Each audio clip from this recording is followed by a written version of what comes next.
Alright, in the last video we learned how to get to this page, what all of these different integrations mean, and kind of how to sort and filter them.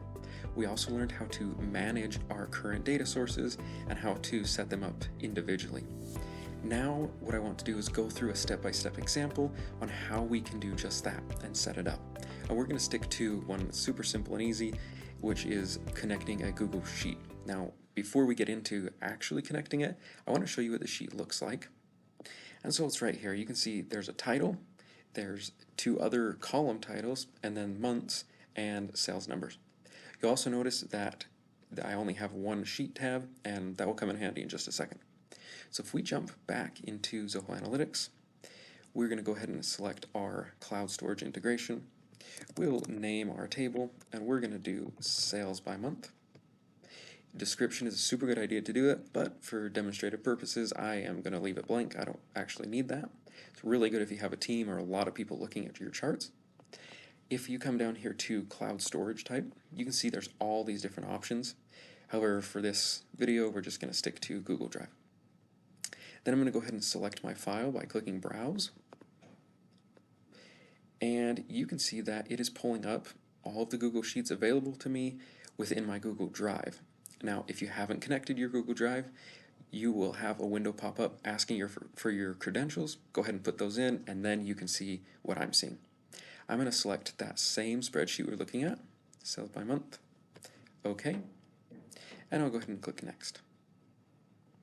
Alright, now it has gone into my Google Drive and read the sheet, and we can give you a little preview on what it looks like so you know it's the right sheet. Now if you remember, I said my sheet only has one tab and it's named Sheet 1, so that's all I get. However, if you have multiple tabs, it's going to list them all down this way, and you'll have to select the checkbox for whichever ones you want. If you have hidden rows or columns and you want to bring those in also, you can go ahead and click these tabs, or excuse me, check these boxes, and it will bring them in. If you do not, it will not bring them in. I don't have any of those hidden anything, so I'm going to go ahead and click Next. And now this is where we really get into detailing how it's going to bring in the data each time. So you can see it gives me the option to change my table name or to check it again. So I'm going to leave it there. First row contains column names. So this one can kind of be a little confusing. I know it seems simple, but does your first row contain column names? If I have my title on this Google Sheet, you see, so my column names are actually month and sales. So it does not, oh, excuse me, put that back. It does not. However, if I select no, it's gonna make it difficult to have these month and sales as those column names. So I always keep it as yes, and then in this more settings, I say skip top rows. How many are we going to skip? We're just going to skip one, which is our title row. Alright, and so now you can see the little preview of how it's going to bring it in. Month is going to be the column title and sales is going to be the other one. You can also say, since we have numbers here, 1000 separator, I'm going to say as a comma, and decimal separator is a dot. That's perfect for me. You can come in here and change the data types if you need to. You can also change the number types. So there's a lot of things you can do here. If you need to prepare your data way more in detail and change a lot more things, go ahead and select View Data Quality or Prepare Data, and that will kick you into Zoho Data Prep, which is a lot more in depth on how you can change stuff when you're bringing it in. There's another video on that, so I'm going to skip that for now, but if either one you click is going to push you into Zoho Data Prep. I always keep import on errors, or excuse me, on import errors.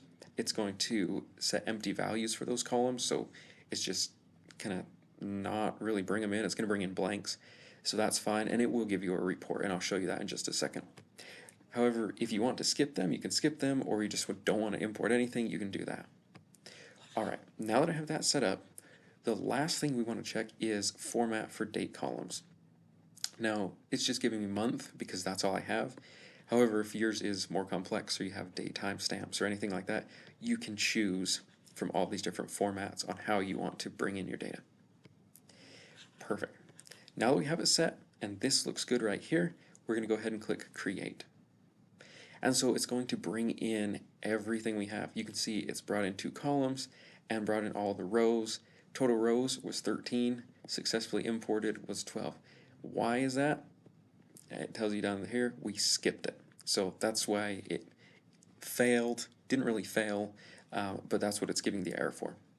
Now, if I want to right now schedule it, I can come here and click schedule this import, and it goes back to the overview video we did on data sources on how you can select everything for scheduling. So since we've already gone over that, I'm going to go ahead and close, and it will open it up to our data source.